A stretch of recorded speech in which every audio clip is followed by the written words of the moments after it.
You ask Tiger to calculate. This deals with finding the midpoint between 2 points. The midpoint between the 2 points is 25.5, negative 20.5. Let's solve it step by step. Plot the 2 points and calculate the midpoint using the formula. The coordinates of point 1 are x1 equals negative 1, y1 equals negative 14. The coordinates of point 2 are x2 equals 52, y2 equals negative 27. PM represents the midpoint of the 2 points.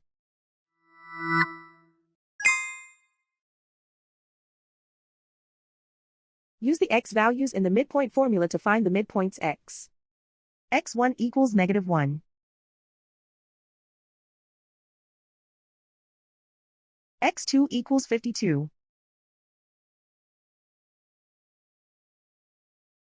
Simplify the arithmetic.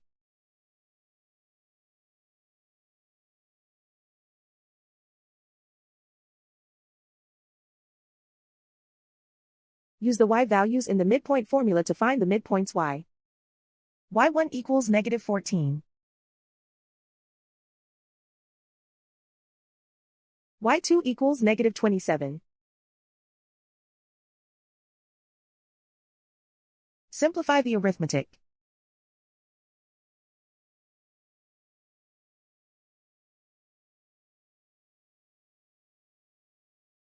And so, the midpoint is 25.5, negative 20.5.